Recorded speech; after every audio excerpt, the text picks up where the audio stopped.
Vamos para o nosso encontro de família, CNN Money e CNN Brasil. Hoje temos a nossa querida Lucinda Pinto, que veio fazer o fechamento com a gente. Lucinda, bem-vinda, boa noite. Obrigada, Thaís, boa noite a todos. Minha querida, hoje o governo mandou o chamado projeto de lei de diretrizes orçamentárias, a famosa LDO, para o ano que vem.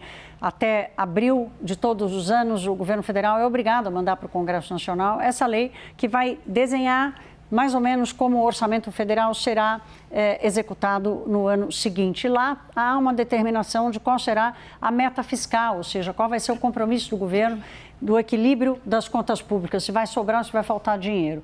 Lucinda, a proposta veio com uma meta de superávit, ou seja, vai sobrar dinheiro segundo essa proposta. Explica para a gente. Um pouquinho, uma sobra pequena, de meio ponto, de 0,5% do PIB, na verdade. Só que tem também uma possibilidade de acomodar. Vai continuar dentro da meta se eles cumprirem só metade disso. Se ficar em 0,25% esse superávit, ainda assim está dentro da meta. Então, tem um espaço aí realmente para acomodação. Esse meio ponto percentual, ele representa um superávit de 73,2 bilhões de reais. Agora, o que chama atenção ainda, Thaís, é quando a gente olha para o cenário que eles desenham.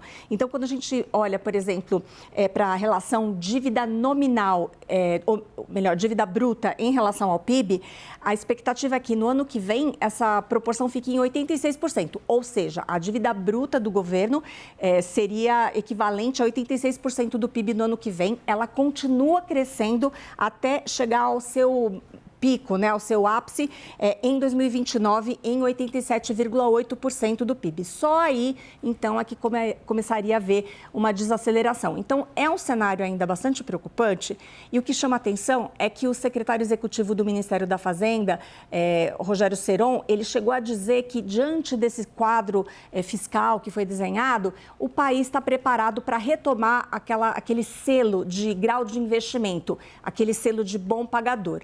Mas os números não estão muito coerentes com isso. Então, fica aqui uma sensação de um otimismo um pouco exacerbado diante do cenário aqui do desenho, do plano que se desenhou, digamos assim.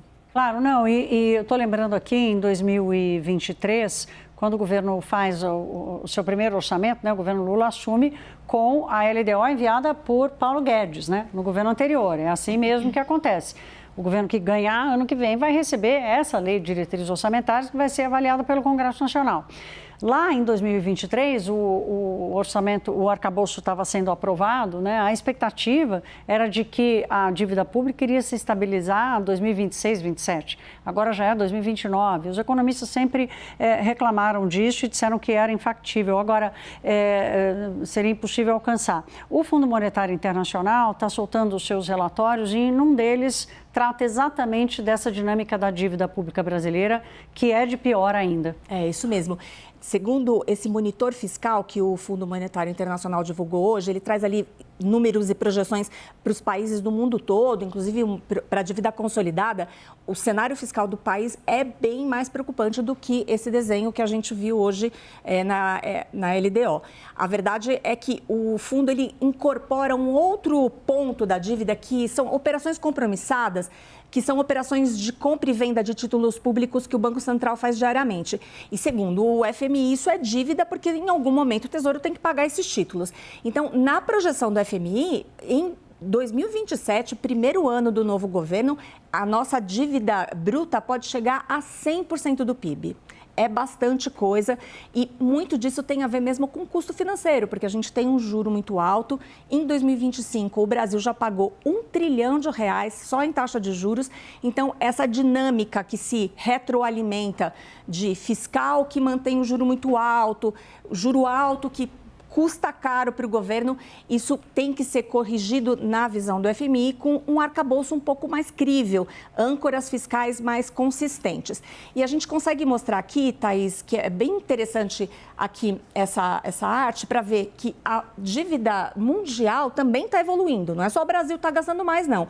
Depois da pandemia foi um movimento geral, né? Isso, e a guerra e essa perspectiva de taxa de juros mais altas em muitos países só coloca lenha nessa fogueira. Ó, então a gente, tanto o mundo quanto o Brasil é a linha verde e o mundo é a linha azul. Brasil e mundo chegaram ao seu ápice de relação dívida bruta, dívida nominal, PIB em 2020, no meio da pandemia. Depois esse indicador foi desacelerando e voltou a crescer. Agora veja como o Brasil superou a média mundial.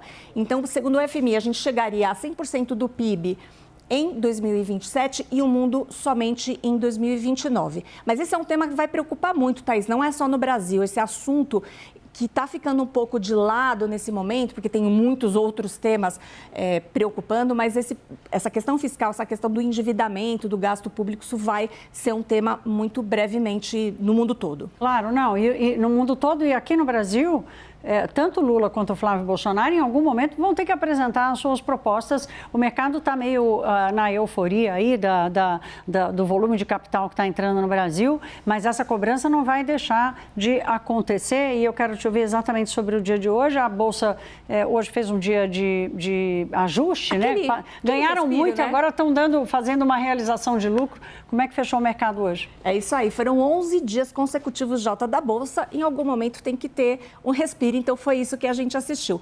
Uma queda modesta, mas o índice ainda aí na linha dos 197 mil pontos e o dólar estável aí, né, mais abaixo dos R$ 4,99. Agora, tem uma coisa interessante, Thaís, o Bank of America fez uma pesquisa com 75 gestores globais para ouvir o que eles esperam da Bolsa Brasileira. 73%, a grande maioria, acha que a Bolsa chega ao final do ano ali na casa dos 190 mil pontos.